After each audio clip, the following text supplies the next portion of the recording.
Shalom saudara-saudari yang terkasih dalam Kristus. Sebelum kita memulai renungan hari ini, mari kita bersatu dalam doa. Selamat pagi Tuhan, terima kasih buat kasih dan setiamu, karena hari ini kami masih boleh menikmati pagi yang indah di pagi hari ini. Dan biarlah Engkau yang akan memberkati dan juga menyertai kami dalam setiap apapun yang menjadi aktivitas kami pada hari ini ya Bapa.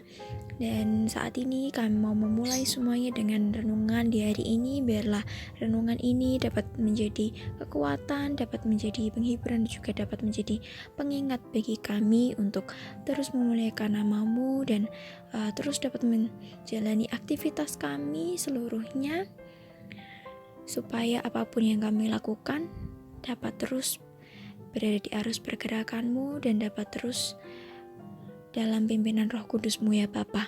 Kami mau serahkan semuanya dalam tangan kuasa dan kasih-Mu, Tuhan Yesus Kristus. Haleluya, amin.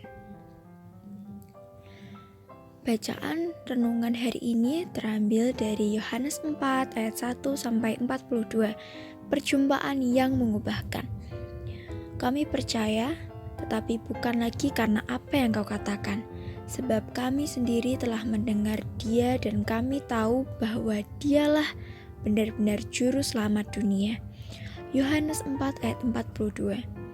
Perjumpaan atau berjumpa dengan seseorang adalah hal yang sering kita alami di dalam kehidupan kita.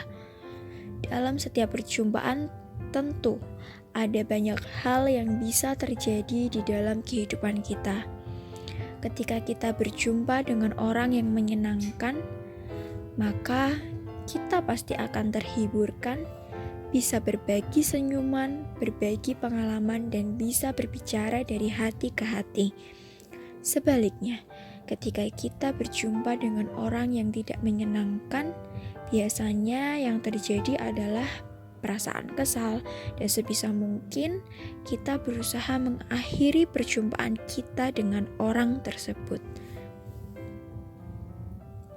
Dalam teks yang kita baca hari ini, dikisahkan bahwa Yesus berjumpa dengan perempuan Samaria di tengah perjalanan di dekat sumur Yakub. Yohanes mengisahkan bahwa perempuan Samaria ini memiliki masa lalu yang kelam, karena ia sudah memiliki 5 suami dan tinggal dengan seorang pria lagi yang bukan suaminya. Fakta ini menunjukkan bahwa perempuan Samaria ini telah kenyang mengalami kegagalan dalam percintaan, sehingga ia lebih memilih untuk menjalin hubungan tanpa ikatan lagi.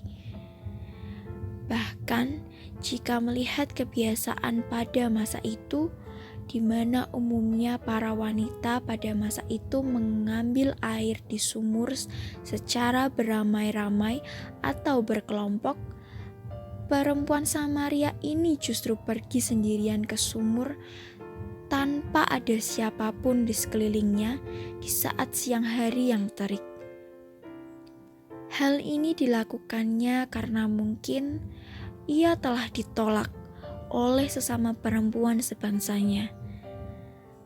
Tetapi ketika mengalami perjumpaan pribadi dengan Yesus, ia mengalami jamahannya dan hidupnya diubahkan. Begitu mendengar apa yang Yesus katakan, ia percaya dan kemudian membuat keputusan untuk bertobat, menerimanya sebagai Tuhan dan Juru Selamat. Bukan hanya percaya, perempuan ini juga tergerak untuk bersaksi. Melalui kesaksiannya, dikatakan bahwa banyak orang Samaria dari kota itu telah menjadi percaya kepada Yesus. Pengalaman perempuan Samaria ini mengingatkan kita bahwa banyak orang dapat mendengar berita Injil yang kita sampaikan, bukan hanya karena kita memiliki kemampuan untuk berkata-kata dengan baik, melainkan juga karena mereka melihat perubahan hidup yang kita alami di dalam Tuhan Yesus Kristus. Mengalami kebaikan Tuhan dan kehidupan yang diubahkan adalah senjata yang ampuh untuk bersaksi. Pokok doa kita pada hari ini, kita akan bersama-sama berdoa untuk pelayanan pendeta muda Samuel dan juga keluarga, agar terus senantiasa dalam berkat pemeliharaan Tuhan dan terus dipakai dalam mengembangkan pelayanan di GBI Salatiga. Sekian renungan hari ini. Tuhan Yesus memberkati.